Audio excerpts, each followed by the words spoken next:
Hey everyone, this is 372 pages we'll never get back. I am Michael J. Nelson. Connor, how are you? Good, good. Yeah, it's a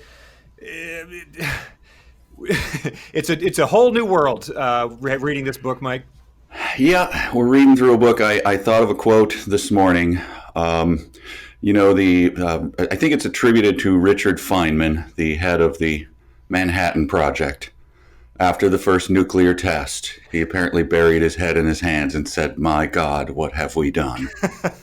And that's kind of how I feel about this book that we are currently taking on. Why don't you explain what we do here? It's very similar to a quote that someone emailed us in this morning. Colleen, the subject line was, "What madness have wrought?"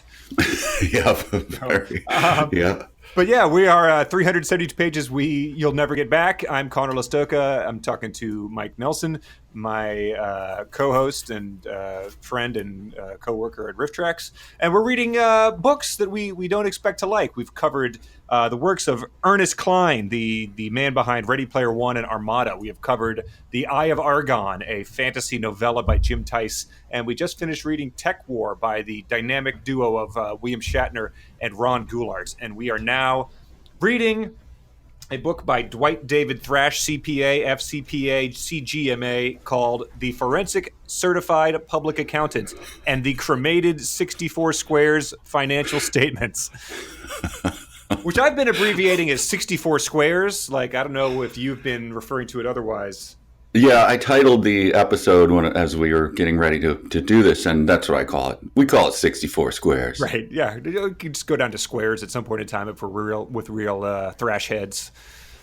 I wondered, and we'll get to this, so this is a little preview. Oh, by the way, we have all of our departments, because we're starting afresh. Oh, boy. Everything is there, right? Yeah, oh yeah. I was thinking about how to do the titles, the Titus Uno titles, because we're obviously not going to burn half of our episode saying the thing. So we'll just have to come up with an acronym or whatever. Yeah, so let's talk about those right away off the bat. We can't possibly read those the whole way. You'll know what we're talking about if you've read the book. Every time the character refers to himself, which he does a lot, he refers to himself as I, Titus Uno, certified public accountant, forensic certified public accountant, and chartered global management accountant. Surprisingly, that doesn't age well as you read on.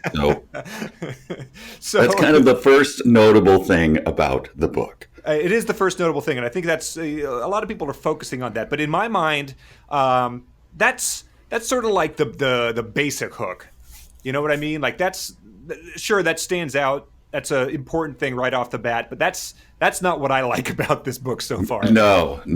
I actually was, when I started previewing it, I got a little depressed. Like, is this just him reciting this over and over again? Like it's obviously some sort of weird trolling or something, but I was very pleasantly surprised. There are riches to be explored here. Oh, absolutely. And so my comparison was, it's sort of like the bird animations in Birdemic, where, like, sure, that's what's going to be the clips that circulate online, and people are going to be like, "Oh, this is ridiculous!" Like, they used these terrible bird animations. But Birdemic is just a wealth of riches beyond that. Once you get into the personalities and the relationships and just the way the director interpreted how people lived their lives. So that's what I am here for.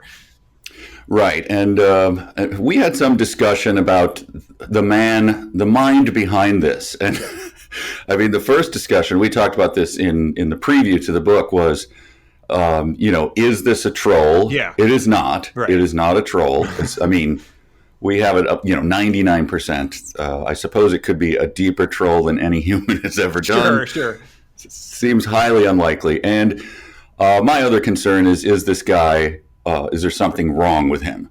There appears not to be. He's just a bad writer, and so. Sure, I feel like have at it. It's fun. Certainly not ideal to impugn this guy's work if he's unable to defend himself. But we reached out to people who actually know him, and it appears that he is just a bad writer. So I think that in good conscience we can continue to read this and have fun with it. We don't need to crap on it. But like I said, there's a lot of fun stuff in here that's going to make for a good read. And people, I'm not going to lie, people like seem to be responding to this more than any other thing right off the bat so far. Yeah, good. No, it's a ton of fun. There's nothing wrong with putting out a bad book, especially since it is entertaining us. And this one, I can say there was one time I reread a thing and laughed 3 times, and there were people in my office going like, "What's going on?" It's just like I really don't have the time to explain. Right. And what's fun about this one is that it appears that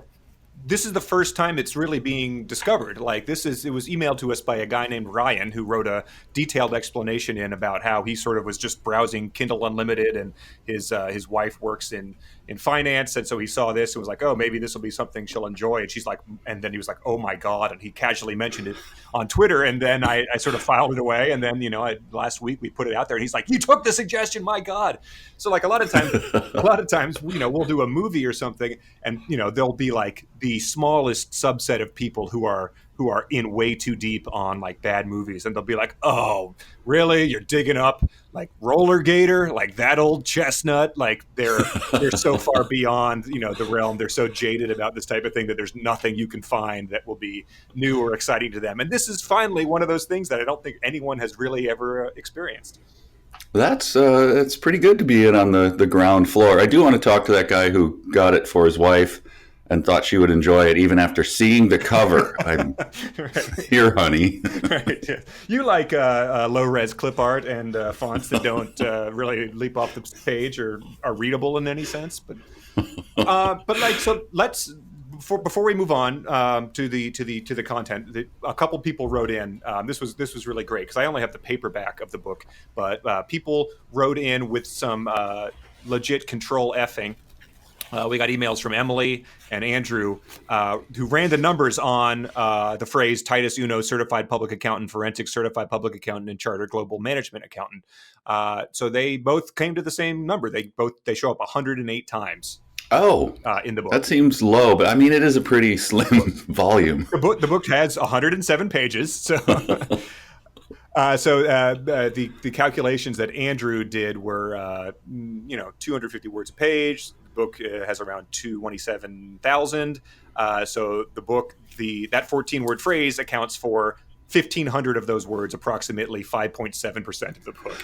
Wow. That sounds right. Wow. Yes. Yeah. There was one time I marked it where pretty early on he used it 4 times in one sentence, which was, a home run as far as I was concerned. Well, I mean, dive in. It's hard to know where to start. It is. It starts off with the very first line of the book it's like I think the very first line of Star Wars Episode 1 was, "I have a bad feeling about this," which is yes. prophetic in hindsight. The first line of this book is, "The voice inside of me told me," which when you're reading this book is that's all right. This is what we're in for. But yeah, the plot, as much of it as we can discern so far, is that a building, the 64 Squares Tower, has been blown up, and this reduced to rubble. Yes, it has been blown to rubbish, which is that wasn't exactly how I would describe the events of 9/11, but sure, a 64 square skyscraper is now reduced to a smoldering pile, and it has been blown to rubbish. And it's been blown to rubbish by the cat burglar terrorist, which is, but shockingly, that gets dropped early on. The terrorist part. Sure, he's just the cat burglar after that, and it's like, man, you are burying the lead there. Even he had to be disappointed, right? Yes, when he was referred to as a burglar. So I guess he uses that term, I guess, because the guy broke in, just like, so a cat burglar is traditionally someone who comes in, swipes petty objects, like there was a whole Simpsons about it. But then this guy blew up a 64-story building and I guess stole some financial records or just rendered them unreadable. But it's a very untraditional read of the word cat burglar. It's very untraditional. And I mean, immediately, it's hard to read on without wondering, Like, how many dead? What? Yes. And so he does get to that, like at some point in time, many things later, but like, yeah, you're reading the whole thing. And so I looked it up, so this is in this book, this is the tallest building in Vancouver, British Columbia, Canada, as he reminds us. So it's 64 stories. The second built highest is 62 stories, which someone confirmed is a real building. But like the World Trade Center, for instance, was 104. Empire State Building's 102. This would have been, I think, a top 60 building in the world in terms of floors. So like this would be a gigantic deal if this were to be dynamited. It's reduced to rubbish. It would, I think by height, it would have been the 51st tallest building, but top 60 by floors. So a gigantic deal. Fortunately, nobody is dead. We get to that later because no humans are allowed in the building between 11 and 5 a.m., which is a nice... Wait, did we get to that in 1 through 5 in our assignment this time? Yeah, it says that only drones are in there too. They do all the janitorial work and answer the phones between 11 and 5. Oh, I must have missed that. It's a pretty big thing, but it's hard to... I mean, there was so much of it where I'm reading, thinking about, buildings this size generally are multi-purpose in some way, like there's daycare centers or schools on floor 2 or something. Sure, yeah. I'm just thinking the horrors. Well, floor 3, clearly, like the chess museum is the first. The chess museum, yeah. But yeah, it was impossible to read that as he's like, being, they have a forensic certified public accountant who's investigating this matter, and you're like, is the FBI not concerned at all? The Canadian version of this, like, it does seem like the countless people dead would want more closure on this than just having Titus Uno investigating. But anyway, nobody killed. So you hand wave that away. Yeah. Okay. So he delves into his sort of background after he became a CPA, and then he decided to become a forensic certified public accountant. And then he evidently became a chartered global management accountant. And he sort of gets some background into what Titus Uno is all about. And these are some of the things that I found charming about the book. The guy has a really positive outlook on things that comes through in a very blatant way that doesn't fit in with any sort of plot or textuality of the book. But the first line that leapt off the page at me was, "At church, everyone helps each other so that everyone can be their best person that they can be by helping others that need help."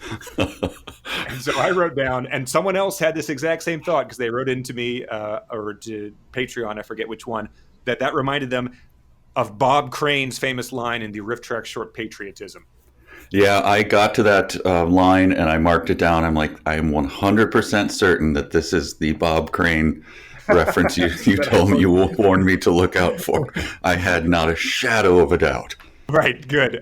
So that quote that we're talking about is, "If we learn to care for others, to respect others, we'll learn how to care for, to respect our country." We learn to care for others, to respect others, we'll learn how to care for, to respect our country.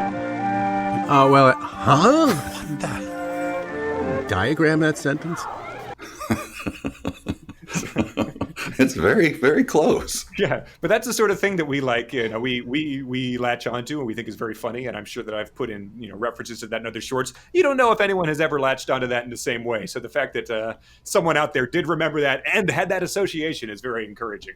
Yeah, that whole his outlook on if everybody just does this, be the best person. It reminded me of the Tommy Wiseau outlook. True. You're having to deal with this, who is this? What is this creature? And then he's saying things like, if everybody love each other, the world be a better place. Right. Is that my takeaway from watching this monster perform? Mere seconds after he burst into laughter at the mention of the girl who got beat up in a hospital on Guerrero Street. Exactly. But soon after that line, he says, "Being nice and helping each other by being nice, thus nice produces nice," which is also very Tommy Wiseauian. I don't think we're hear the last of Tommy Wiseau. There was lots of things that reminded me of his style. Yeah. I have a line that leapt out at me that I thought is a very bold prognostication. He says, "My work is so exciting because technology keeps improving and always will keep improving." He has a very optimistic view of history, the whole sweep of history. Right, that's true. And so exciting also leapt off the page at me.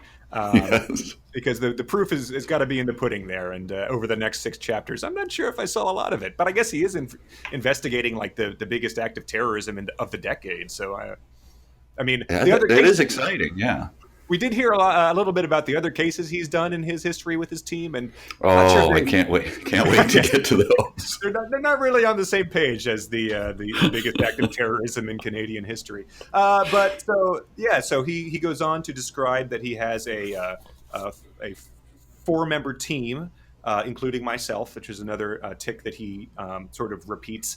One person in an Amazon review had said, not of this book, but of another one in the series, that they called it like algorithmically generated or something like that. And so that was another thing when I was like, is this a troll? Is this just someone who used a deep learning machine to generate this? Oh, So I don't believe that that's possible or true, but this is another one of those ticks that people were sort of like, is this him? You know, he's just hitting Control V, but that's another one that you just have to sort of learn to gloss over. yeah. But it gets it makes for awkward sentences when he does it this way. Here's one of them: I, Titus Uno, etc., reached over to get the tiny charred pieces of paper out of my high-tech thumbprint locked briefcase so that I, etc., could complete the task of analyzing the data before I informed my 4-person team, including myself. Right. So he's doing all this work to inform himself. Right. And that's is that before or after he needed a soft drink poured into a glass because he was thirsty and food in my stomach because I am hungry? It's in the same paragraph. Okay. But yeah, I had more questions sort of about the business going on in 64 Squares, because he says that the case had to be solved fast so that millions of people will not become unemployed. So I wasn't entirely sure about their scope. I looked up some numbers. So I guess 64 Squares employs millions of people. But I wasn't sure about the scope of like Amazon, which is 566,000 employees. Google is around 88,000. Microsoft's 131,000. And Apple is about 47,000, back of the envelope numbers. So that's, all those combined is around 750,000. So 64 Squares is like, they're running the whole show. And when he gets to what they actually do, it's simply storing secure data. Yes. So there's millions and millions of employees doing that. Right. They're all like pushing carts like at the end of Raiders of the Lost Ark. They don't use any like of Amazon Web Services to store those top secret recipes or anything like that. Right. He gets into sort of like who he's going to have to talk to here. He says that anyone could be responsible. Anyone could be the cat burglar terrorist. Could be the external auditors, the postman, the package deliverers, the janitors, the security guards, the relatives of the employees, or the Xerox repairer, who immediately became my top suspect and my favorite character, because it's like the old Chekhov theory. You don't put the Xerox repairer in there if he's not going to play a major role. My question was, why are they using Xerox? This 1 million-person company surely has their own brand of copying. Yeah, proprietary copying. But yeah, he is. Clearly, Xerox does not let you use their name unless it's their, actual product, so that it is the brand name. And I wondered about that too. Like 64 Squares is always capitalized and hyphenated, so I assume they have a strong branding message as well, where they're like, it's not 64 space capital S Squares, it is 64 dash Squares, one word, Squares all capitalized. Please use that in all communication. Yeah, they have a style sheet that's pretty buttoned down in a company that large. I was confused about the people in this, because he's referring to the people that have to get involved with it. And he said, there are many people in this puzzle, such as the insurance investigator, the police, the several government agencies from many countries. Like, how do you only get several agencies from many different countries? Right. That's a good point.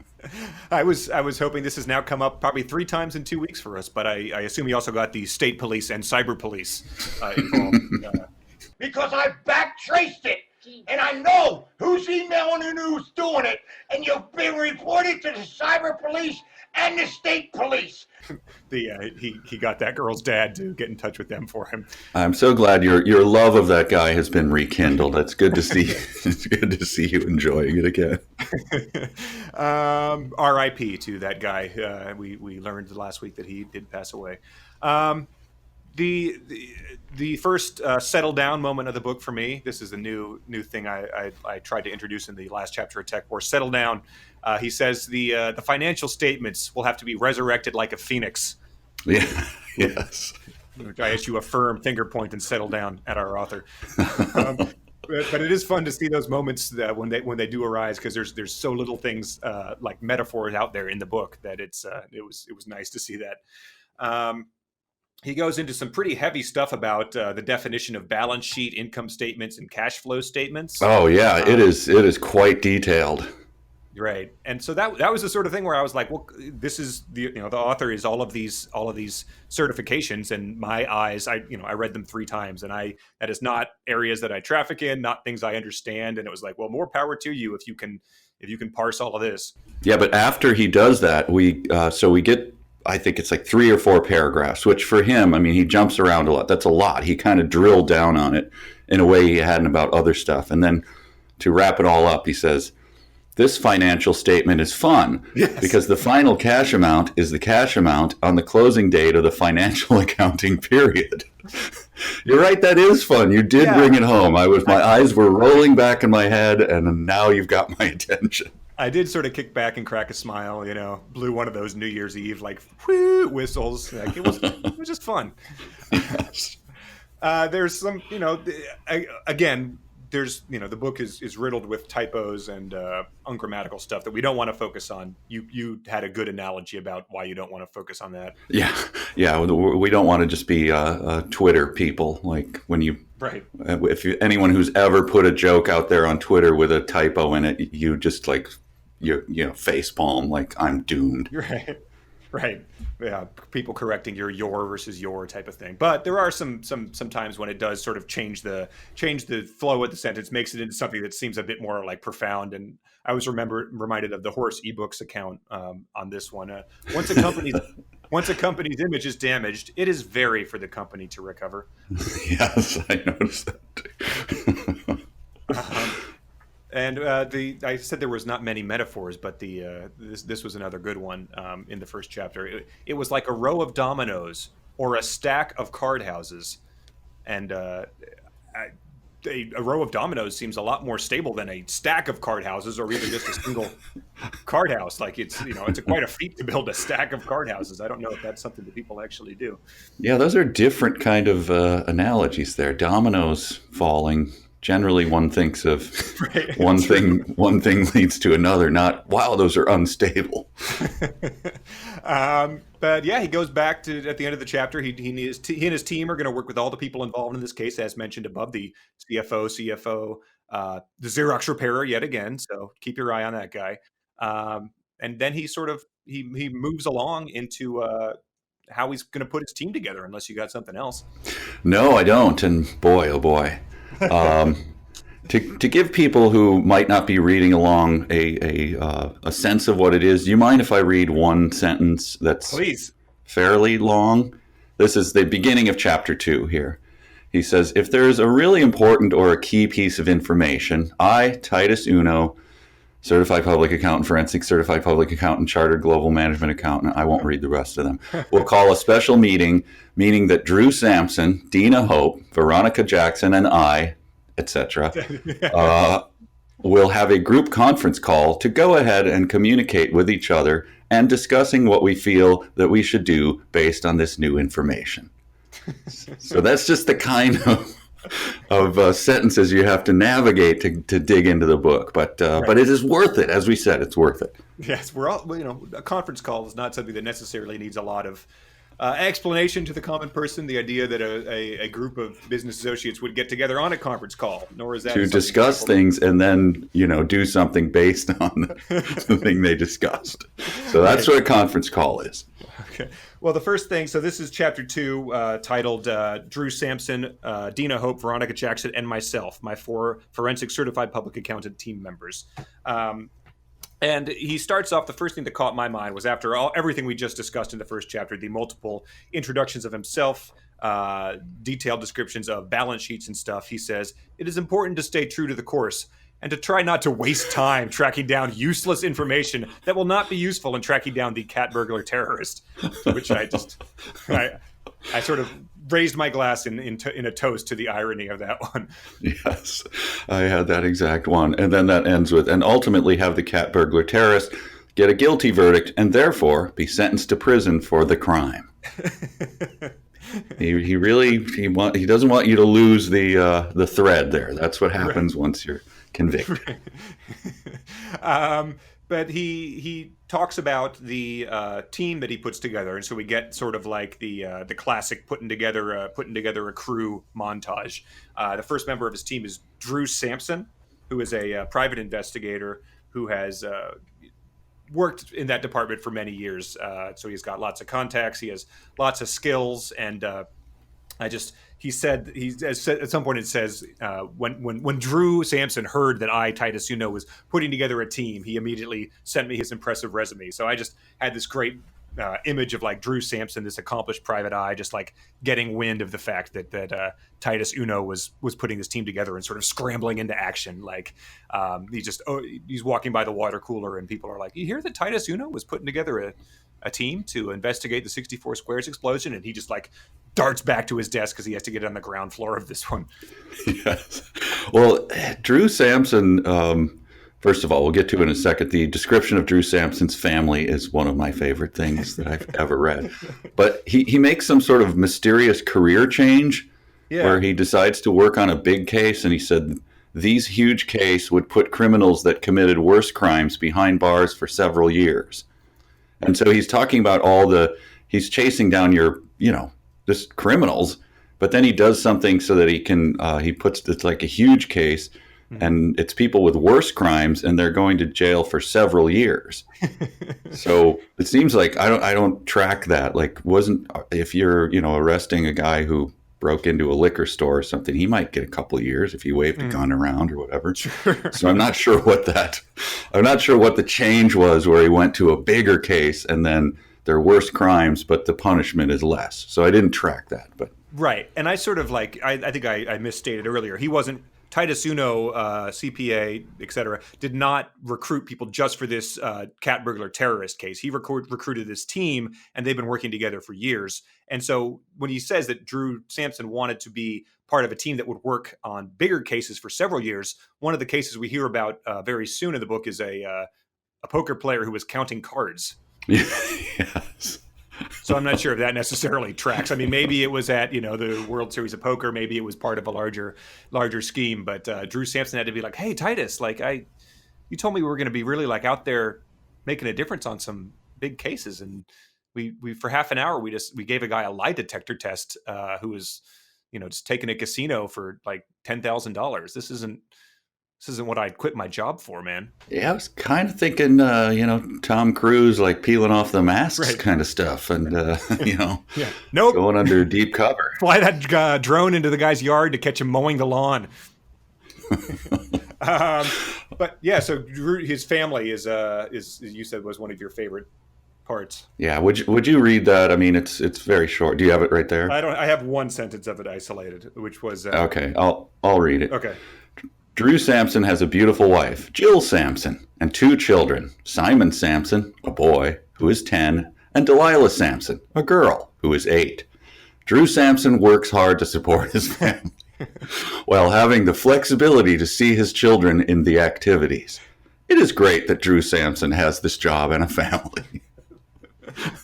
I don't know. That just made me laugh so hard. Well, again, it sort of is a touching, he appreciates Drew Sampson's commitment and his love of his children. Although Delilah Sampson gets another firm settle down for me. Yeah, well, I could actually see this as this one sentence or this one paragraph as a children's book. Right. It's just like it's called Drew Sampson Has a Family. Right. It's Richard Scarry. Drew Sampson is a lion or something, and Lowly Worm is outside in his little car, Apple car. Yeah, it's very nice. Second is on the team is Dina Hope, who he describes as the lead computer programmer and genius. Yeah. And my instinct would have been to lead with genius. If you're introducing someone, that's probably the information you should give before, just the fact that they're the lead computer programmer in a 4-person team. I think the only computer programmer too. It's sort of like if you were like meeting this guy and he was like, yeah, hey, I'm Francis. I build radio controlled cars in my spare time. I'm the Pope. It's like, well, all right. Yeah. When I Not saw the that, order I would have chosen. I was thinking of Wile E. Coyote. He would always self-proclaim genius. Thought maybe he was just like giving her the barbs because she said she was a genius. Oh, wow. Oh, sure. That makes sense. Like, yeah, sure. Like, she's such a genius. Why is she working here? Right. There was another one that was sort of similar to Drew Sampson's family, but she studies the worst computer viruses and helps companies stop and fix the computer worms, which is the computer worms are a constant fear of mine. Yeah. Hey, when you've got 1 million computers working that hard. Sure. And Dina Hope is sadly does not have the same happy life as Drew Sampson. She is single because she spent all her time working really hard. So we've got that sort of she's that archetype of the woman who is, I'm sure she's beautiful, and when she lets her hair down, she becomes really hot. But she's also just focused on her career at this point in time. Well, are you smelling love down the road between I just might be. Titus is markedly single himself. He is hoping to meet a nice Christian woman and settle down with a family, but it hasn't happened yet. No, he. Where's the trumpet in the orchestra? So is he sitting next to the first violinist or anything? Maybe there's a love connection there. I don't know. I suppose, yeah. Or it could be like he beat out the second chair, but they dislike each other now, but they eventually will find true love. Yeah. Then we get to, unless you have anything else on her, we get to Veronica Jackson. Yeah, Veronica Jackson is, oh man. Like I said, the Xerox repairman is one of my favorite characters, but Veronica Jackson is really something special. And he says, this struck me as, I hate to invoke his name so soon in the book, but Kleinian here. Oh, boy. Veronica Jackson, believe it or not, worked for the President of the United States as one of his secretaries. You know, I just have to take your word for it. I don't... True. It's your story. If you say she is, she is. That's very, very Kleinian. But you know, I was reluctant to believe it. It would seem, and then he did that later in a I forget what the context of it was, but saying that she worked for him and did something, but she says it was hard to believe, but it turned out to be true. Like, to reemphasize. It is hard to believe that this person working for you, Titus Uno, was one of his president's secretaries. But her abilities. So he sort of it is like the A-Team or a Saturday morning cartoon where you put a crew together. Everyone's got their particular skill. So Drew Sampson is the hacker. I'm sorry, Drew Sampson is the private investigator.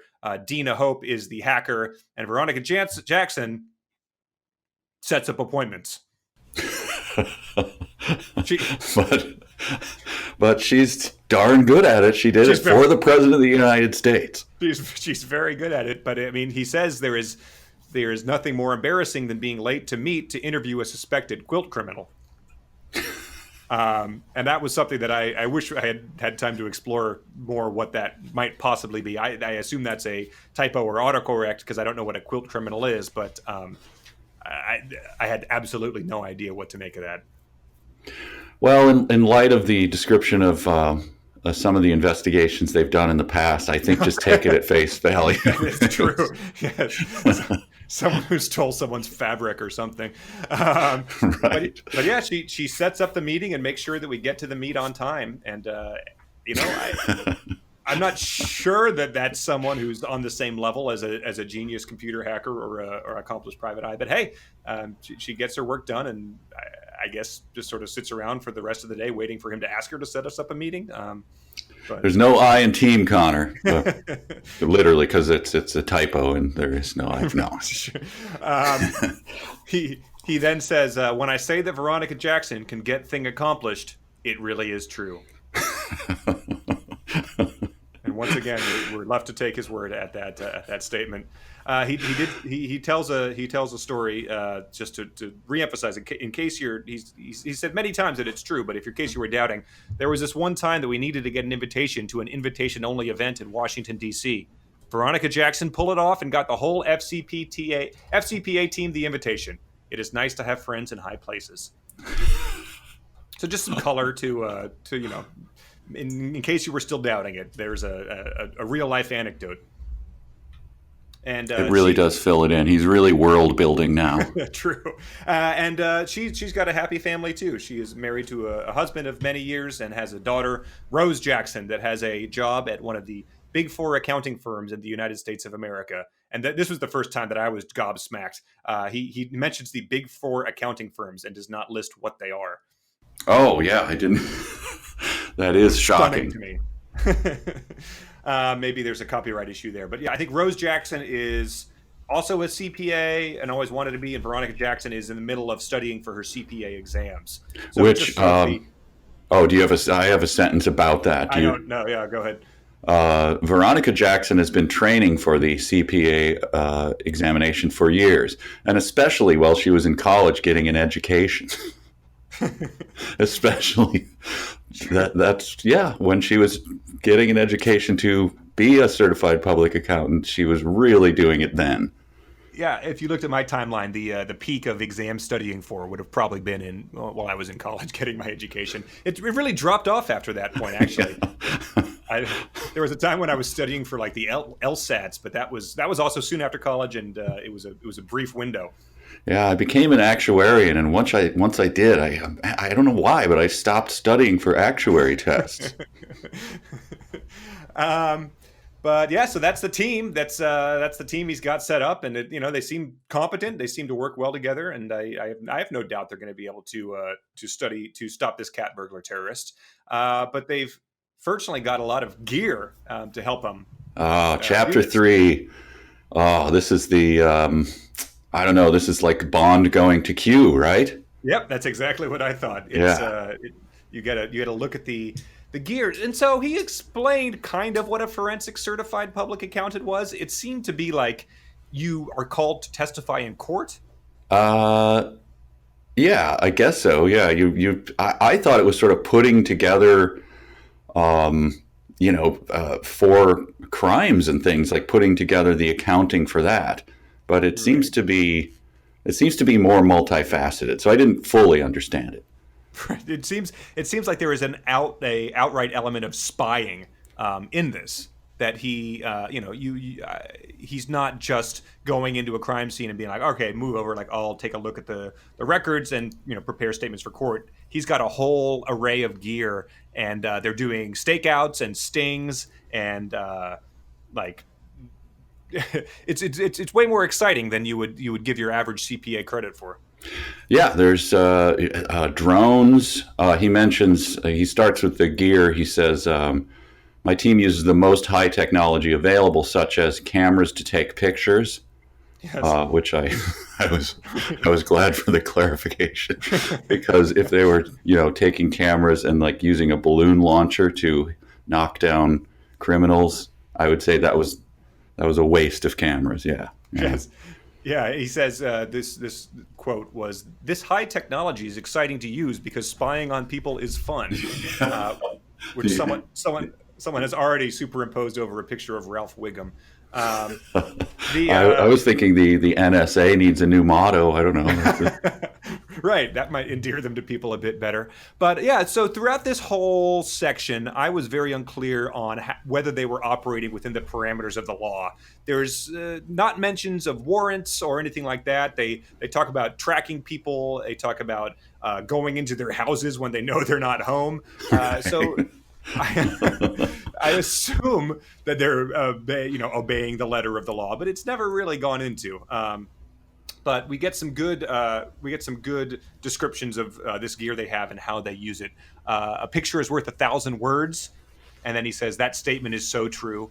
And he says there are video and photo cameras everywhere, and a great detective can locate photo with great ease, which also I think is so true. He goes on to talk about drones.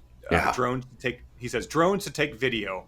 Wow, video cameras in the sky, and that remind. So there's no. It's just wow, video cameras in the sky. Period. It reminded me of one of my favorite tweets of all time, which is there's a picture of Ted Cruz at a state fair. And he's sort of, it looks like a hot day. So he's got his sort of shirt ruffled and is standing there with a, odd expression on his face in front of a butter cow, which you've, I'm sure, seen before. Oh, yeah. Sure. But it's the caption on it is, wow, a cow made of butter, period.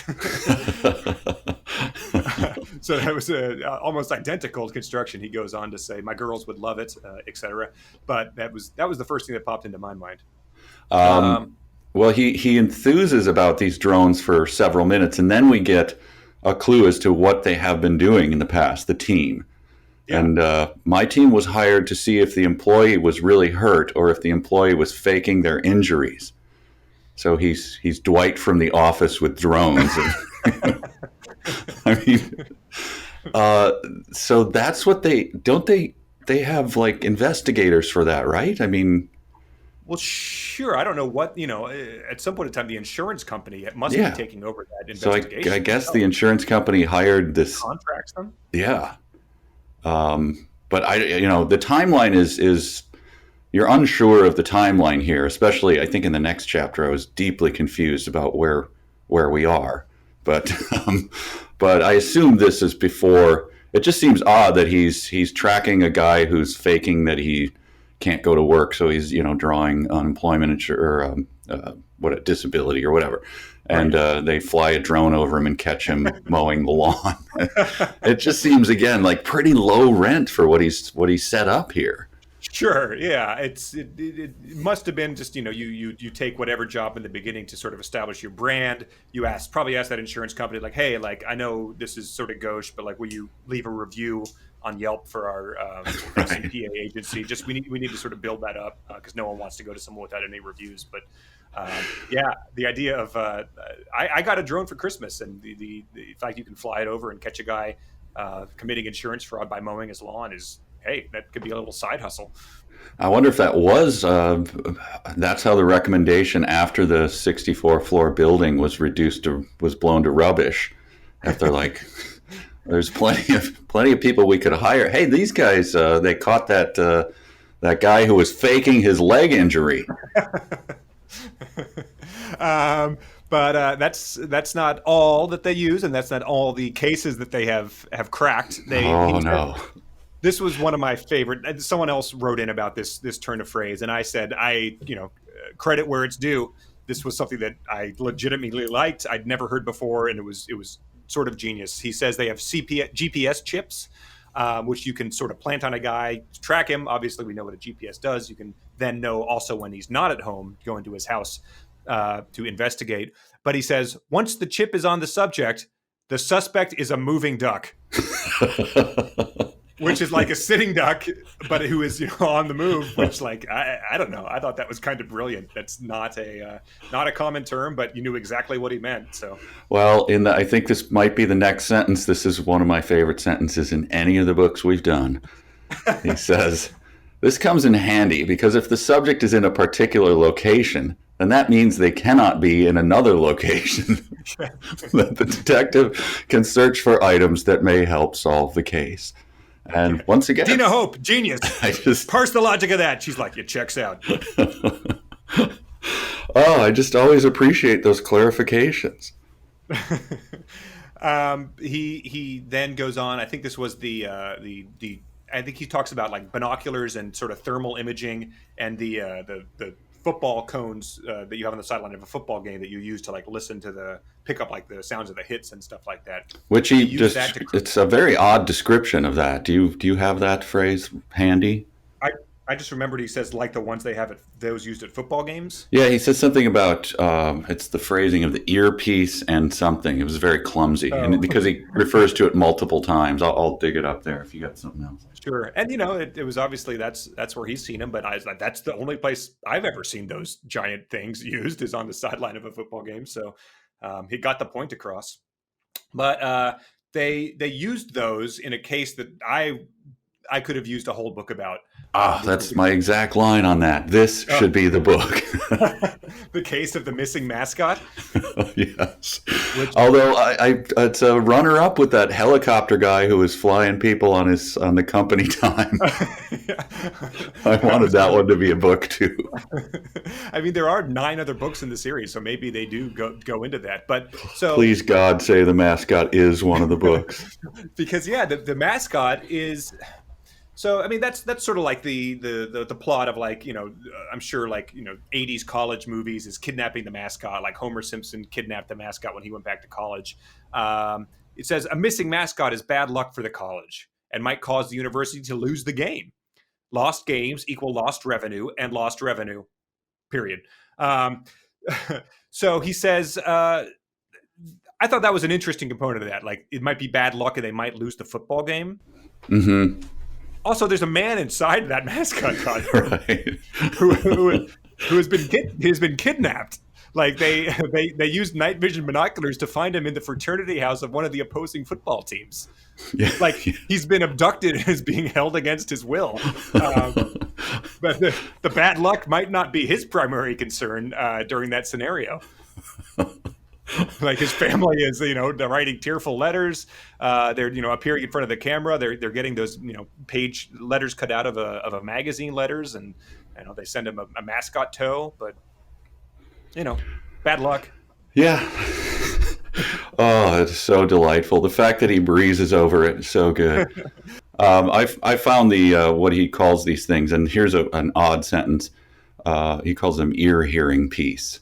Okay. They can be concealed in the ear, and if someone does see the ear hearing piece, they will just think that it is an ordinary hearing aid. Period.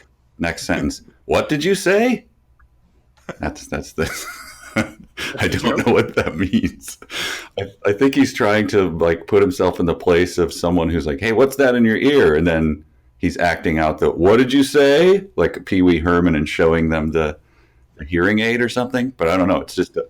It's just a sentence by itself that says in quotes, "What did you say?" Sure. I guess if it was Ocean's 11, they'd see, you'd see the guy would be narrating, but then you'd see George Clooney putting it into action of like being at the casino and doing that when someone asked him if he wanted a drink or something. So yeah, it must have been. He had something in his mind there. And then it goes on to the case of the poker face, which we sort of touched on earlier. They busted a guy counting cards by using a lie detector, and I was having trouble determining whether this was illegal or not. Oh yeah, I don't know. How did they do it again? I mean, if you count cards, like I think a casino can ban you. Like yeah. If they can say, but I don't think you're violating a law. Oh no, I don't think so. No, you're just using an advantage to reduce the odds in your favor. So I'm not sure exactly why they were called in to investigate this guy who was doing something that sure the casino doesn't like, but I don't think he's violating any federal law. No, and I think the casino, even if they suspect you of counting, they just throw you out. There's no sure. They don't really have to launch an investigation. This is where we're going to get as many emails as we got about Keening and about Tumbled To in the final episode of Tech War, which. Oh my God! How many did we get? Oh, at least a dozen.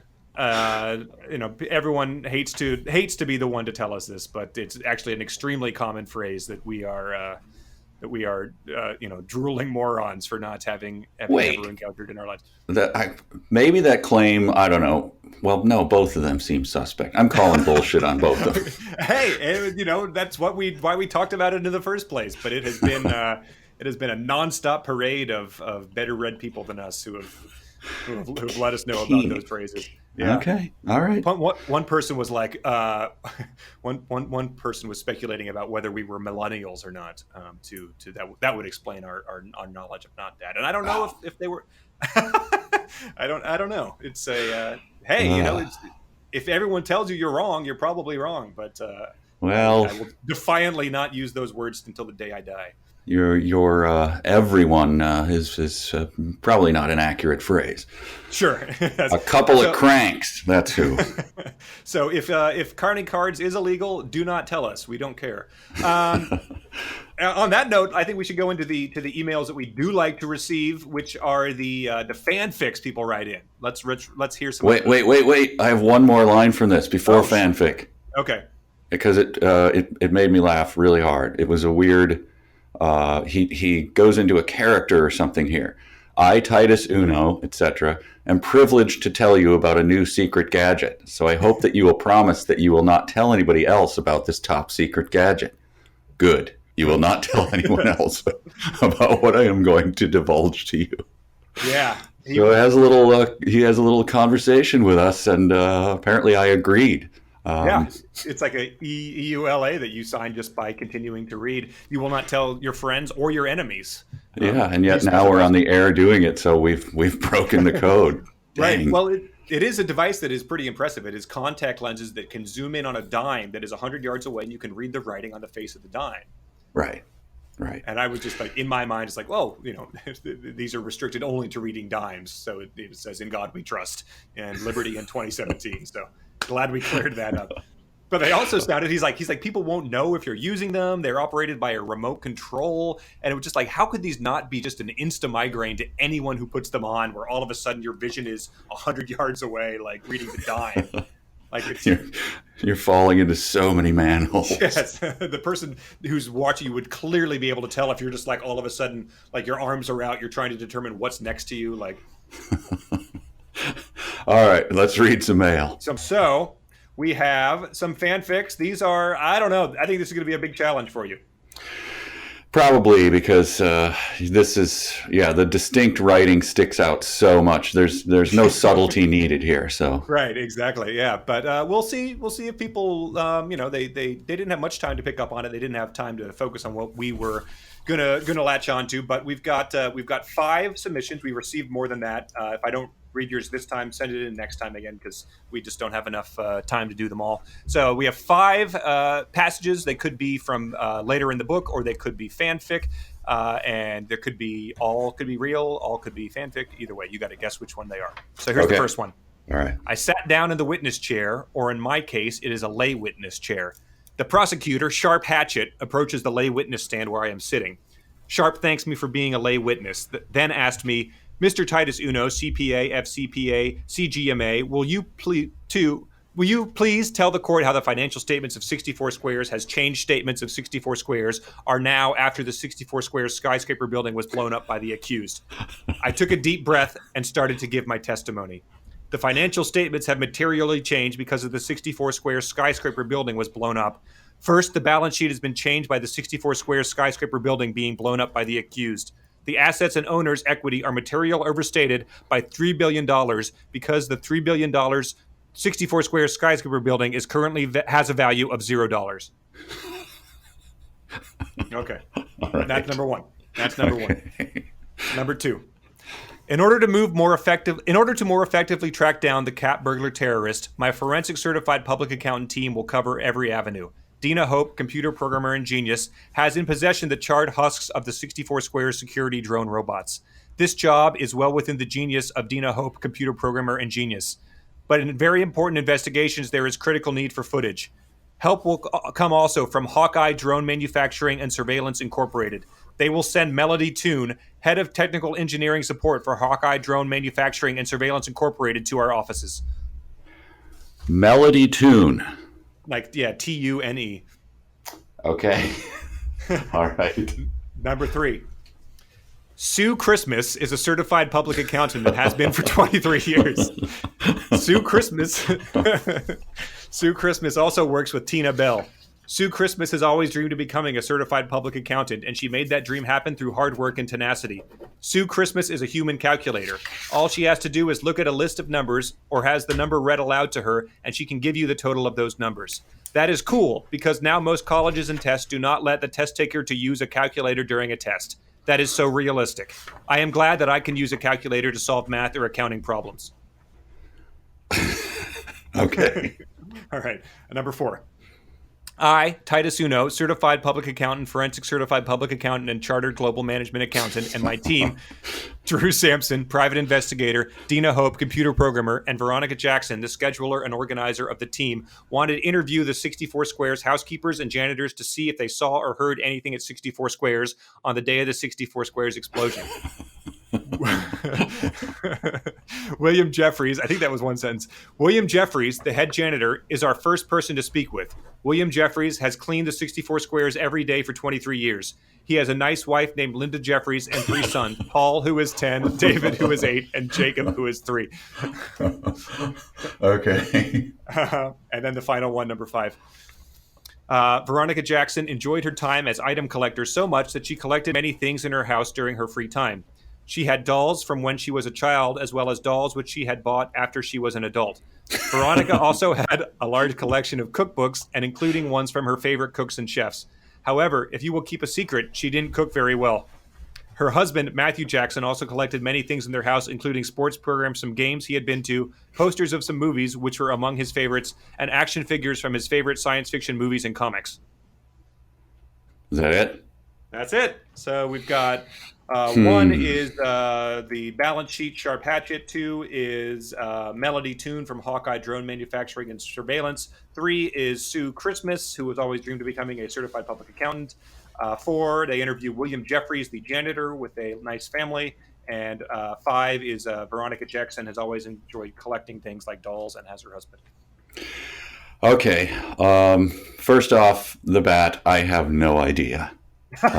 These are 100% guesses in every case, but I'm going to just say that 1 and 5 are real and the rest are fanfic.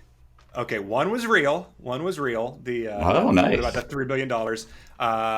The other real one was 3 about Sue Christmas. Wow. Sue Christmas. I thought that was a bridge too far. Yeah, that was a good one. The other Melody Toon was fanfic by M. Williams. The one about William Jeffries, the janitor, was fanfic by Josh. And Veronica Jackson's doll collection, which you thought was real, was actually fanfic by Tom H. So, wow. Well wow, done. they latched onto it right away. Yeah, it's, I guess it's a distinctive style, but maybe it just is sort of I don't know. I think it'd be hard to imitate, but well done, everybody. Yeah, that is incredible. Yeah, 100% guessing by me. So, well, we move right into another just fascinating detail, which is Chapter 4, which is the 64 Squares Chess Museum. This is amazing. This is where I am deeply confused.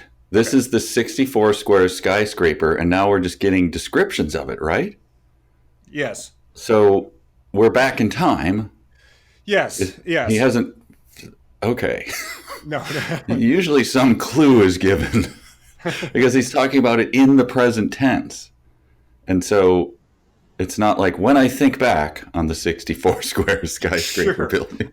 I guess it's sort of his information that as an investigator he knows, so he's passing on to you, and it could be, I mean, it must come into play because there's a chessboard on the cover of the book. But it's everywhere you look, inside and outside the 64 Squares skyscraper building. I can't look in. I see it's been blown to rubbish. Yes. But yeah, I guess it's a flashback, so it's just like it's as if you've turned the page or are now in present tense about this. But there is a chess museum. I mean, the building is named after the 64 squares. On a chessboard, there are 64 floors. There are 64 squares. There are 64 squares. On the first 2 stories of the building, there is a chess museum. Yeah. Because sure, that's what you do. But he goes into sort of great depth about this. It sounds like a very fun place to visit. The first sentence that stood out to me was, visitors are asked to donate money that will be used to obtain exhibits from other museums that have chess items, private chess collections, or to obtain autographs for famous chess masters. And so that was like, I was like, autographs for famous chess masters like Boris Spassky he really wants one of Cardi B's autographs or something. So the chess museum facilitates this instead of collecting the chess masters' autographs themselves to display. They're arranging Adam Levine from Maroon 5 for Bobby Fischer. That's a construction that comes up again that makes me laugh. He just confuses the subject. And this is a description of the chess museum. He says, this museum even has an area where 64 chessboards are set up so that chess players could play chess. Yeah, you're pulling my leg. They even have this. They bought, what are they, like $7 a piece? They even did that? Yeah, they spared no expense. They get out of town, shut the front door, as my friend Adam would say. But yeah, there are details that might surprise you about this. People get a little cheeky at the 64 Squares Chess Museum.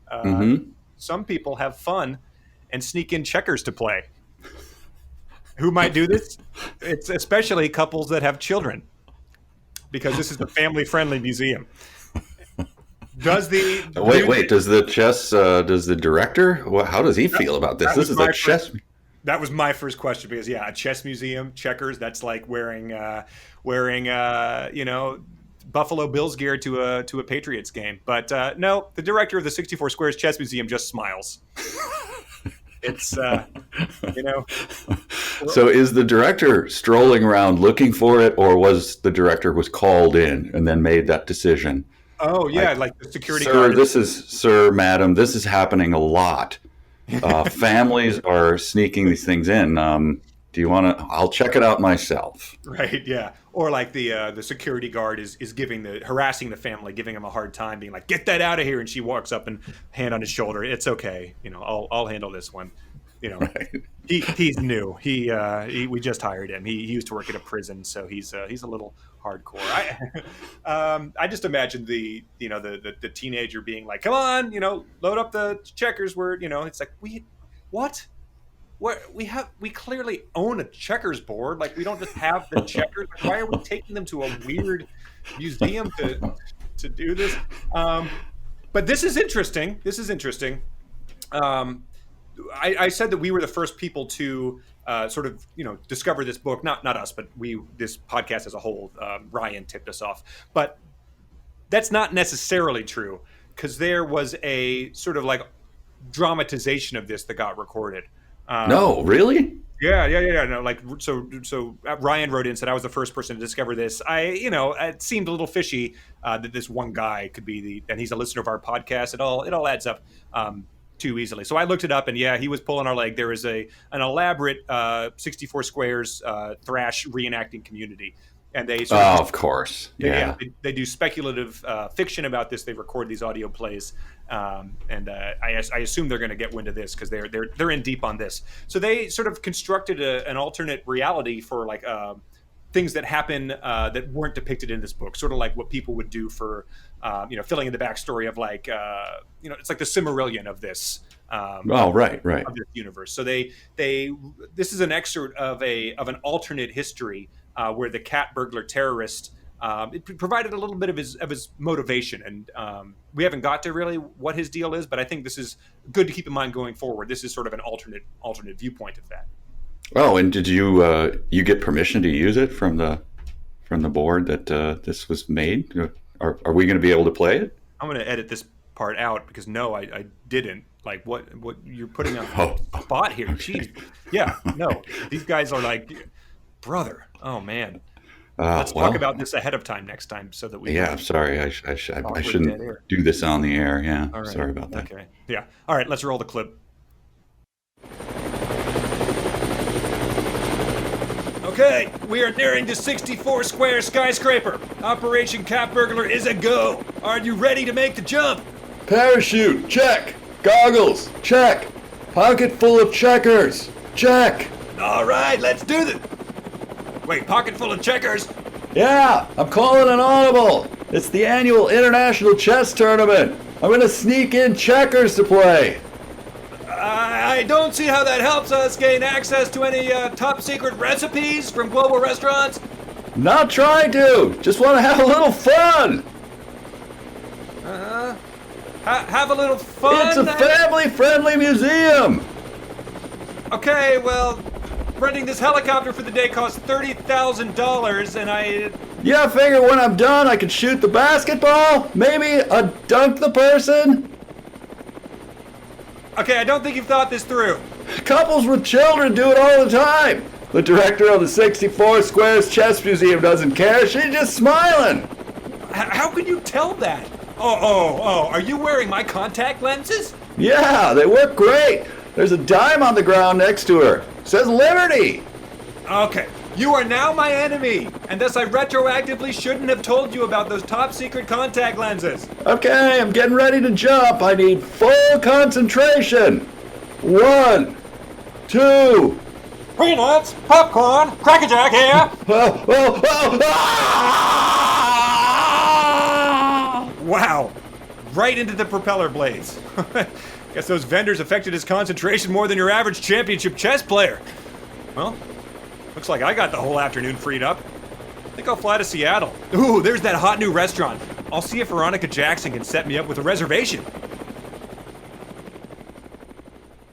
Wow, well done. Yeah. His, he was sort of. They incorporate a lot of things from the chapters we just read into their reenactments.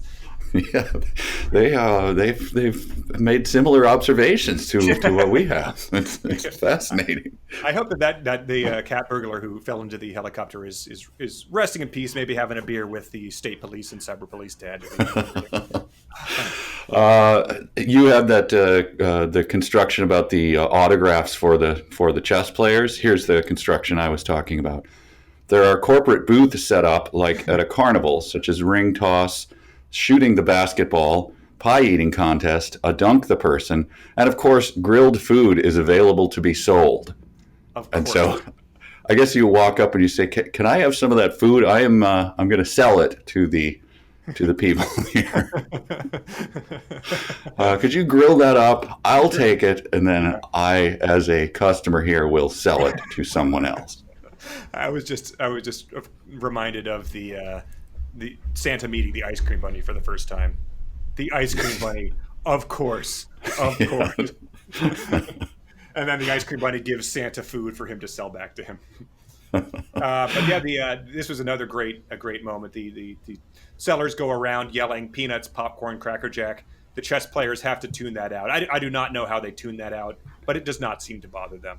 It's like, oh yeah, the people like with the greatest concentration known to mankind that are thinking like 15 moves ahead aren't bothered by that. That strikes me as odd. But then the great moment, you can understand why people would be attending this museum is because they play a human chess every year. Oh yeah, he's clearly very excited by this. The author is. It's a non-violent version of chess. When the person is captured, they just leave the board. Which, like, I don't know what sort of underground, fight club type of things he's experienced that he feels there's a need to clarify this. But good Lord, like, I guess that sounds kind of cool, but like, wow. Maybe it must be a Texas thing. But then the other detail from that I thought was amazing was the extra queens wait to see if a pawn makes it to the opponent's end of the chessboard to become, in most cases, a queen. So that happens in chess. I don't know how many times in Grandmaster chess, but once a game if you're playing, every other game if you're playing your buddy. So I wondered how many people he had lined up, being like, "Oh, I'm extra queen number 7. Yeah, I haven't got in the past 10 years. This one, I don't see it changing too much. If a game goes to 5 extra queens, that's a big outlier. So I don't know why he makes us stand here either. Like we could be, playing the a dunk the person or participating in the pie eating contest or shooting the basketball. Selling some grilled food. Yeah. But I appreciated his explanation of chess from the ground up. Sometimes by gaining control of the board, sometimes by sacrificing a piece, sometimes by being better than the opponent, and sometimes by just pure luck. Just pure. I wonder if Kasparov said that to Karpov after their legendary match. Hey man, I don't know. I had a horseshoe up my butt today. Where are we getting beers, man? I don't know. Oh man! I mean, if I lost to Deep Blue, though, I would say the same thing. Oh, that was just pure luck today. Yeah. Was it? We spent 2 decades programming that thing. But yeah, they talk about the preparation he's doing after this to research the chess museum, I guess. And Drew Sampson used his PI experience. Dina Hope used her programming and hacking skills, and Veronica Jackson sets up appointment times. she's clearly, if the Avengers were this team, she would be the Hawkeye of the thing, being like, "I got my bow and arrow. Anytime literal god Thor wants to need some help, I'm ready to throw in." He talks about the this event and the pie eating and all of that. He says the planning. It does say the planning commit, which kind of funny. The planning committee has thought of every possible scenario that may happen. I just wrote, well, clearly they have not. They forgot basic security, obviously, because the building is now smoking rubble. To be fair, if you're thinking of every possible scenario, cat burglar terrorist true. Might not be, you're not going to think about like a soccer playing chimp either. Like you might be delving into realistic scenarios in your planning. Right, the head of security. It was on a list, and this will be gone over in the investigation. It was on a list like watch out for cat burglar terrorists that was given to the head of security, but he did dismiss that possibility, and he's going to take the heat for that. Oh yeah, he's up at night. His wife is like, "You can't blame yourself. That's not a real thing. It's never existed." And he's like, "Oh, it doesn't matter.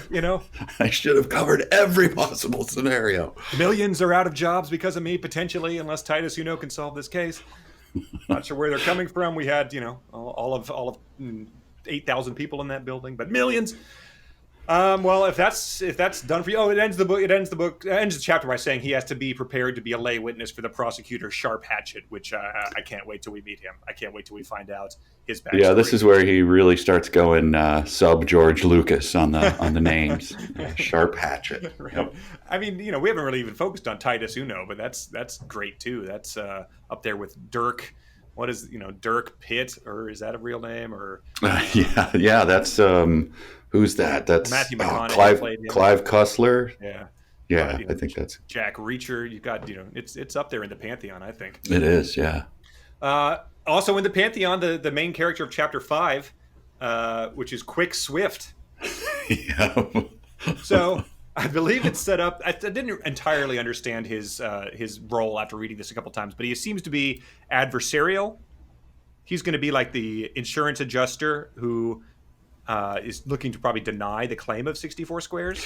Yeah, it's only at the end do you really, I think, get to know that. Yeah. Yes, yeah. They had a sentence at the very end of the chapter that was like, he might be the person who is, we have to, he might be the one that can make this not happen. It's like, well, we didn't spent a lot of time talking about him, but didn't really delve into that facet of it. No, and you're talking about Quick Swift, the singer, or the insurance investigator? Oh, that's right. He started out as a singer. Yes. Yeah. So he starts off by saying that he thinks that Quick is his nickname. Shortened name. He thinks. He's not sure, and he thinks it's a shortened name for Quicken or QuickBooks. And we will get into the timeline of this because, so I guess if he was, that sort of financial adjuster, that's when he might have picked up the name Quicken or QuickBooks. But it does appear that he had that nickname earlier on in his life.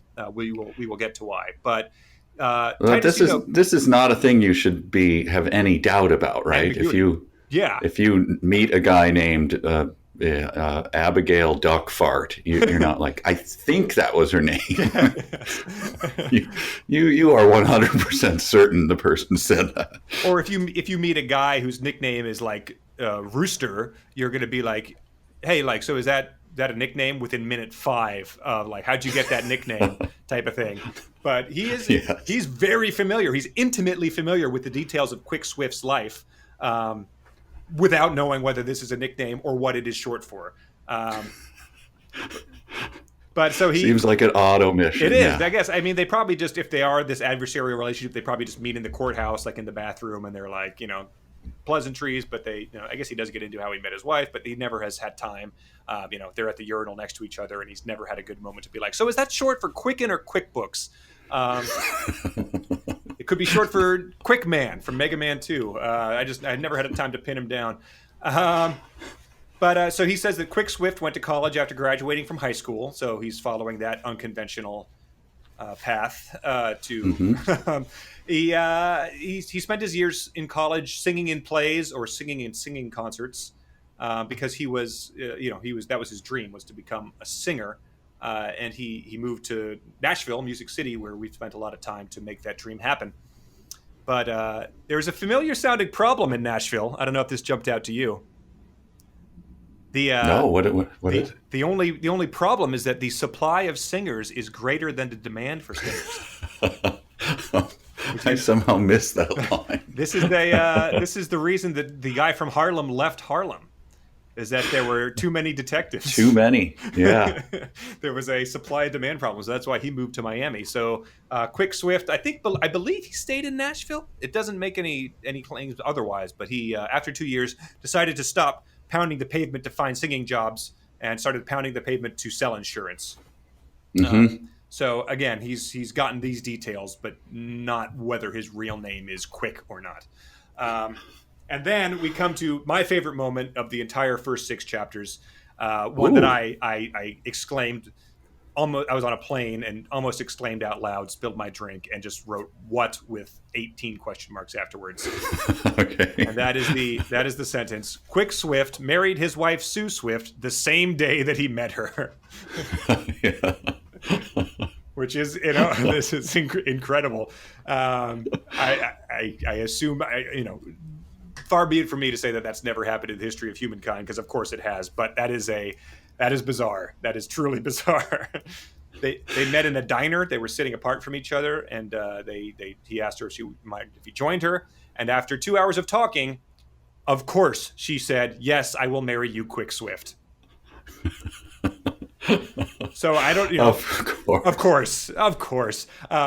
So like we've had episodes of this show that have ran for 2 hours. So that's, yes. You can listen to that and then think about whether you would want to marry someone at a diner after talking to them for that length. And she's I wonder if the moment was, but before I say yes, I have to ask you a question. Quick, is that? And then he did the, finger to her lips. Shh, no. Right. No questions. Only our love. Or like, was she sizing up like whether he was going to get the bill before she decided to marry him? Was she like, did she see if he was like getting dessert or if he was eating heart healthy? I'm not sure. A lot of things to size up in that 2 hours. But he does. He becomes an insurance investigator, and that allows Quick Swift the satisfaction of being able to provide for his family. Yes, that's what I've always thought, that the guy who's Les Miserables, his one child has died from starvation. I was like, this is not very satisfying. If I was able to provide for them, now they're eating again. You know what? This is satisfying. Right. Well, that could have been 24601's motivation at stealing the loaf of bread. He found it satisfying because that was how he was providing for his family. Right. Javert just never understood that. But his family involves his 2 lovely daughters and then his son, Quick Swift II or Junior, because Quick always wanted to have a son named after himself. So nicknamed, it might be, I don't know. Jeez, the plot thickens. You brought up Birdemic as a comparison, and this one is on the nose. Quick Swift has appraised jewelry, artwork, museum items, such as sculptures and ancient bones such as dinosaurs. Yes, absolutely. Perfect. Oh, so good. Twice in one sentence, such as sculptures and such as dinosaurs. Well, I mean, did he, of course he appraised bones such as dinosaurs. Of course.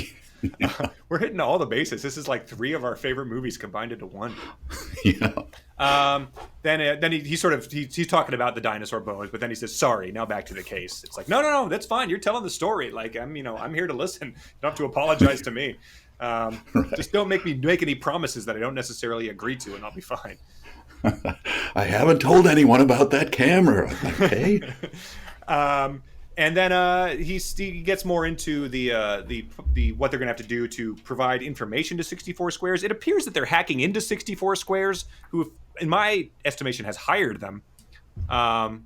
Is that how you understood it? Like 64 Squares has hired them to provide all this data, but it did appear that their computer hacker, I forget his name, was hacking it, or Dina Hope was hacking into them to do that. Yeah, they're like surveilling the company in their temporary offices. Yeah, I think. Oh yeah, exactly. That's what they're doing. Yeah, I guess you have to, if it was an inside job, you have to find evidence of that. But it's something that if they're 64 Squares is sort of looking over the balance sheet, being like, and this money for bugging the 64 Squares temporary office, what is this going for? It's like, don't worry about that. That was a typo. That should have said lunch expenses. So that was interesting. And then Veronica Jackson set up a time that I, Titus Uno, CPA, can meet with Quick Swift. And so, like, is Veronica Jackson pulling down an equal salary to all these guys? Like, is it are they all partners here? Like, because Dina Hope is a genius, like a certified genius. And far be it for me to say that Veronica Jackson is not, but that seems to be setting up calling Quick Swift, texting him even, like, when can you meet? Or just like going into his Google Calendar and seeing. Just doesn't seem like she's pulling equal weight here. I don't know. Yeah, it reminded me of the Norm Macdonald sketch about Mr. Fantastic, where they're all like, "Wait a minute, why do you get that name?" She can't be getting the same salary. Okay, it can't be. All right, but I mean, she's advanced in her field. She was the presidential secretary, so like, I don't think she's taking a pay cut to do this job. Look. I'm sure does she have a nice family? I can't remember. Yes, absolutely. She has a daughter. She wants to become a CPA, and her daughter is a CPA. Oh, right. Yeah. It's very, very James Winnie. Everyone is a software salesman who has stock options. Right. Which, when you look up his backstory, he's a software salesman who cashed out his stock options to make these terrible movies. And then, but so the whole thing about this is going to set up a meeting with Quick Swift, right? Which will. Because he is the person that can keep 64 Squares from rebuilding the 64 Squares skyscraper building. That's how the chapter ends. It's a little reminiscent of Tech Wars and setting up the meeting with that doctor. Yes. Who I assume was plump, sweaty, and unattractive. Sure, yeah. We don't have too many physical descriptions in this book, which is a nice break from the world of Tech War. And then, but I think what he's getting at here, though, like you said, is the rivalry, right? And this is a line that you don't hear from like a Sam Spade type, which I think he's kind of setting this up as, but he's this line. It is great to already know what is going on in a case. It's just, that's not something you expect, like Humphrey Bogart narrating a story. Right. You know what? It's great to already know what right. Yeah. It's just a little bit of positivity. Like, yeah, if you're investigating a case and you already know what's going on in it, that's satisfying, I would say. Sure, yeah. I mean, all those other guys are always like pulling out a bottle of bourbon from their desk drawer and drinking it at like 10:15 a.m. because they're so like eaten up inside by the hard-boiled world they inhabit. Right. And this guy is sort of just like whistling a merry tune and playing trumpet in the church choir. Yes, it's a nice. It is a very nice spin on the whole thing. But then it takes us to chapter 6, the final chapter we read this time, and this is more details about what's going to happen in terms of it's how the Vancouver Fire and Police Department responded to this disaster. It starts off, the chapter starts, the Vancouver Police and the Vancouver Fire and Rescue were on the scene when the 64 Squares skyscraper building. End of sentence. Yeah. So coming in hot right out of the gate. But there's a lot to talk about with him, so you can understand. You start a sentence, you realize maybe it's not going anywhere. Better just to run it into a ditch and move on. But they were there right away because this is what they were trained to do in a terroristic attack. This was a favorite detail of mine. The building collapsed and says the top of this burning pile of the building was only 5 floors high. So there's a there's a 5-story high burning pile of rubble that he is like, it's only 5 foot high. And I guess sure, that would be the tallest building in Burlington, Vermont. But it's I guess 64 stories compared to that is not very high. But that's a massive hazard and eyesore and a month-long cleanup project. But let's underplay it. Yeah. Connor, I have a confession now at this part. I only read through 5 chapters. I misunderstood our. All right. Yeah, I know. Hell. I have it in front. I have it in front of me, and I already have a question. Okay. The Vancouver Fire and Rescue set up their equipment and set out to put the flames out as fast as they can. Do you know why? I do, because it is not great to have fires burning in case there is a gas leak. Yes. Well, all right, so you did read it. I was just testing you. Yeah. I did. That was another great warning. It is good to have clarifications on that, because you might be watching them put out a fire and be like, "What the hell? What? I mean, that burning pile of rubble is only 5 foot high. Like, that'll burn itself out." Sir, back up. Yeah, why? It is not good to have fires burning My in case there's a gas pay leak. for that fire to burn. But all right, well, so you didn't read it. I'll tell you what happened, because everyone else read it. Okay. Everyone else did their homework. This is where he reveals that there was nobody in there. There was, as we talked about earlier, only drones are allowed in the building from 11 p.m. to 5 a.m. There are janitor drones, phone answering drones, and so nobody was hurt or killed when the cat burglar terrorist struck.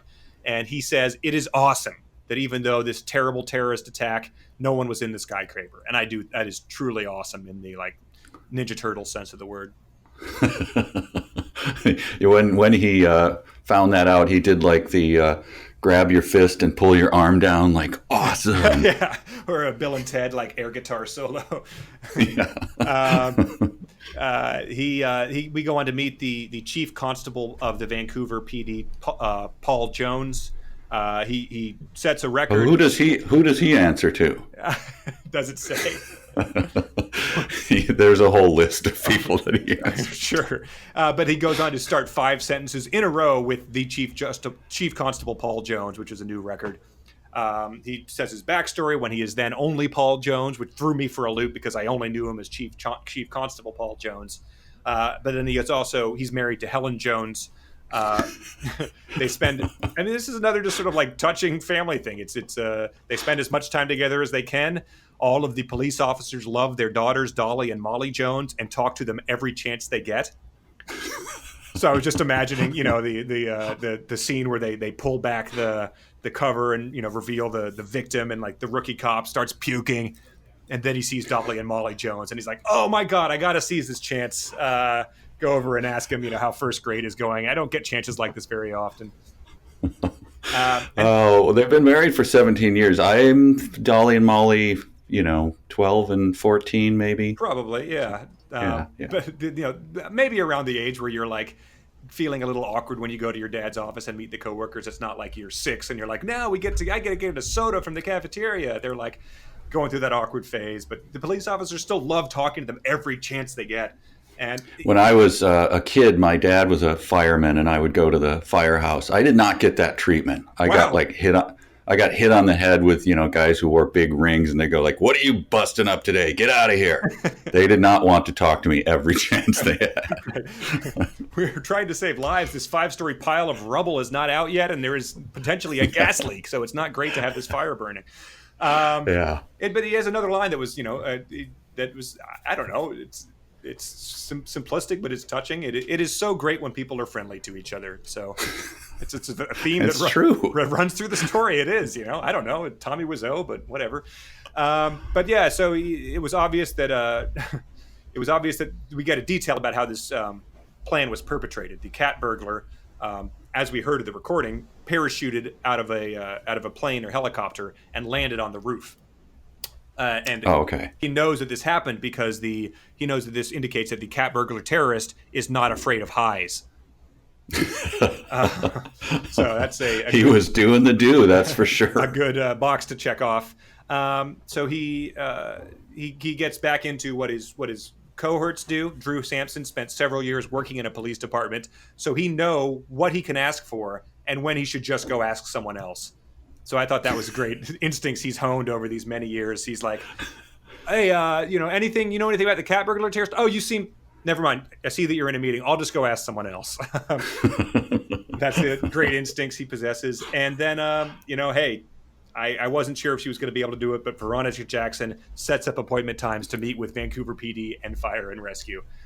So that's her pulling her weight.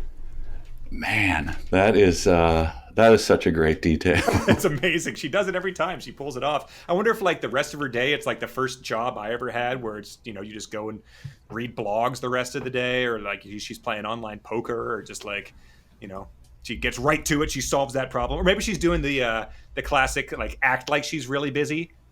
Be like, man, yeah, this setting up this appointment is just like, ugh, hard work, and I'm so busy, and like, I'll get it done as soon as I can. And then, they're like, we know what you're doing.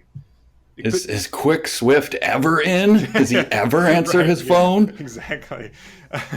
Dina Hope is like, coming back from her lunchtime Mensa meeting, and like she's hacked into the Kremlin, but Veronica Jackson's like, yeah, just a couple of gals busting their humps out there.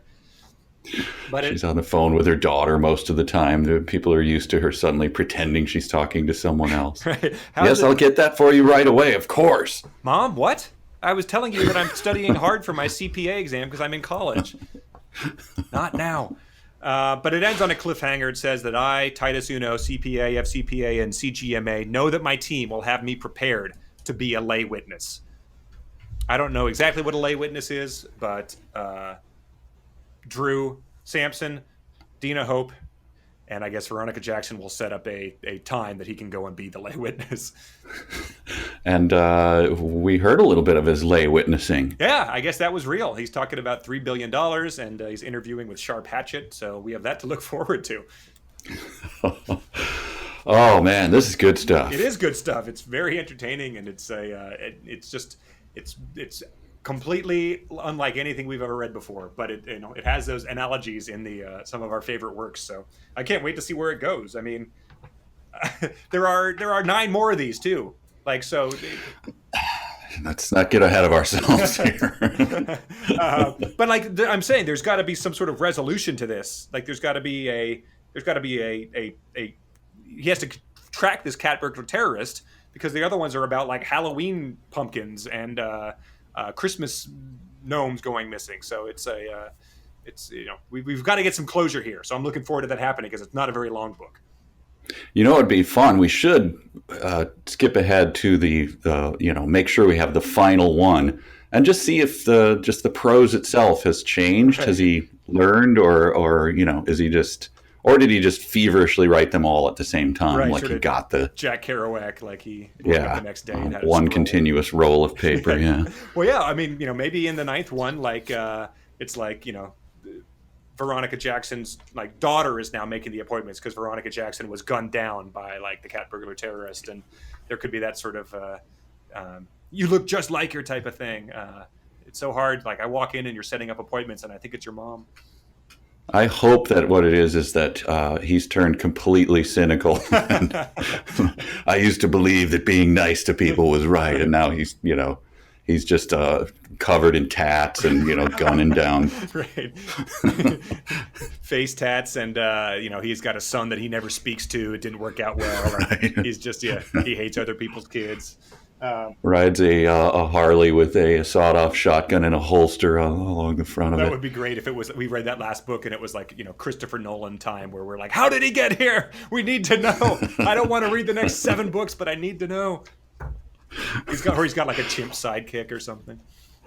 All right. Well, yeah, it sounds great. Let's read some dumb sentences, because we've got a lot of them. A sentence begins with a capital letter. A capital letter is a letter that's big. A capital letter is not a small letter. A capital letter is big, big, big. A sentence ends with a period or an exclamation. All right, let's go. All right, so first one, Adam. This was a simpler one. Cameras to take pictures and videos. You sort of hit on that earlier. All right, good. Not to feed the turtles. Good to know. Right. Carson. This comes in handy because if the subject is in a particular location, then that means he cannot be in another location that a detective can search for items that may help solve the case. Also, good to get the basics of that done. We don't have a multiverse happening here where you can, in theory, be in 2 different places at the same time. This is another one we sort of touched on. Andrew H. It was like a row of dominoes or a stack of card houses. Once this happened during the Great Depreciation, it was hard for people and companies to survive. Is that what happened during? Is that a term? Great Depreciation. I wondered if he was talking about something else. He didn't misspell it later. one time before that. Later, so I was, Yeah. I don't know. Gravity, probably, I don't know. I assume that's her real name, and it's probably short for Quick In or QuickBooks. This financial statement is fun because the final cash amount is the cash amount on the closing date of the financial accounting period. So he said, fun? Are you sure? With so many typos in this book, fun was probably another mistake. Maybe it was supposed to be fund. Janelle said, the statement of retained earnings shows the retained earnings of the company. That was also submitted by Jim, and I am not a finance major. I do not have a CPA certification, but I think that checks out. I agree. What have you got? Mine is a lot of those were covered, and I thought at the beginning, as I started reading, is like every sentence is the dumb sentence of the week, so it does make it challenging. But this one made me laugh. It's just a sentence by itself. It's very brief. The sentence is wiretaps. Period. That's it. It's just sitting by itself in the middle of that stuff. He has. I've read his sentences that go on for 700 words, and this one just in the middle of all that struck me as funny. It is. It's got that horse ebooks vibe. My one, this is a good one. It takes at 1 or 2 years to become a certified public accountant, because every certified public accountant candidate has to work with a certified public accountant to become a certified public accountant themselves. I didn't think you could pull off 4 in one sentence, but bam, I got to 3, and there it was lurking in the distance. Oh yeah, that one too. It's a feast. Yeah, it really is. Of dumb sentences. So thanks to everyone who submitted those. Some of the people who submitted those were supporters of our Patreon, which this week hit 300 supporters, which is very cool. Oh, yeah. Sweet. That's very nice. We sent off another donation to 826 National, which is the writing and literacy and works with disadvantaged youth that I visited when I was in San Francisco. I visited their San Francisco Valencia chapter, and it's a very cool organization that it's been a pleasure to help support, because they're helping kids who don't have an opportunity to do anything like creative writing or podcasting or anything like that. So I think it's been like we always say, an opportunity to prevent stuff like this from happening in the future. But yeah, if you are interested in supporting that, it's patreon.com/372pages. We've done some exclusive episodes. We're running a meme contest on there right now, where the best CPA 64 Squares meme gets a prize. And you get the episodes earlier than everybody else. So consider it if you want to support it. And I have a physical book this time for. Right. So at the end of this, we'll be, of course, giving that away, and that's coming up soon, because this is a very brief book. So. It is a brief book. So yeah, if you want in on winning the copy of me and Mike's books that we take notes in and sign, that'll be all yours. So yeah, go on over there and support it. It's a good cause and a lot of fun. And now it's time to read some emails. We're going to the party. We're going to the game. We're going to the disco. We're going to cruise out, man. We're stealing people's mail. Stealing people's mail. Stealing people's mail. All right. So people have written in. We got a lot of emails again. So if we don't read them all, which we are not going to, either send them again or maybe I'll read them next week. But Richard wrote in, sort of what you just touched on. If I may humbly make a suggestion, almost every sentence in this book is a worst sentence of the week candidate. Perhaps you could consider inverting the category and nominating a best sentence of the week, a sentence free of grammatical missteps and repetition that sounds like it was not written by a deep learning algorithm. So, all right, I'll consider that for next time. Find the best sentence of the week. That's not a bad idea, actually. But yeah, we don't like to be positive, do we? Right. He's positive enough for us. Yeah. We had 2 people that wrote in about the word count of the repetition. So thank you again for doing that. This is from Victor. I, Victor Lambs, Bachelor of Arts in Philosophy, Classical Studies, and former project management professional until my certification lapsed because the company wouldn't pay for the renewal anymore, have read Schopenhauer, Merleau-Ponty, and D.T. Suzuki for fun, and have read Virgil in the original Latin and Plato in Greek. And the first of this book was still the most difficult thing I've ever had to try and get through. I stuck with it, though, and by page 15, it started to dawn on me more than just trying to pad out his book by Control-Ving a full line and a half of text whenever the main character references himself. Thrash is a genius. I don't know what it is, but like those ASMR videos of people scratching chalkboards until it becomes soothing, or the beginning of the Gospel of Mark where they recite the genealogy of Christ, or that third-tier Prince song, there is joy in repetition. It's like he knows how to trigger that same subliminal response with his writing that makes your arms go limp and your breathing get shallow and the room start to fade away, or maybe that was just my body shut down for attempting to read this book. Either way, no cat burglar terrorist can take that genius from him. Wow, maybe we ought to give this guy a settle down there after the... Look, if you've read those things, you don't get many opportunities to drop that you have read them. So That's true. I thought the exact same thing, though. Settle down. I've heard of one of those guys. I don't know who D.T. Suzuki is or Merleau-Ponty. Nor I. Okay, all right, good. Those are the emails we have this week. I guess I didn't put in too many of them, but hey, keep them coming because we always enjoy hearing what you think, and sort of makes it fun to realize we're not alone in the things we take delight in this project. So I think for next time, unless you got anything else. No, I don't. I'm listening hard for the assignment because of my failure. So read through chapter 14. That will take us through 2/3 of the book, and I'll save the final third for the last time. Got it. I got it this time. I wrote it down. So yeah, through chapter 14.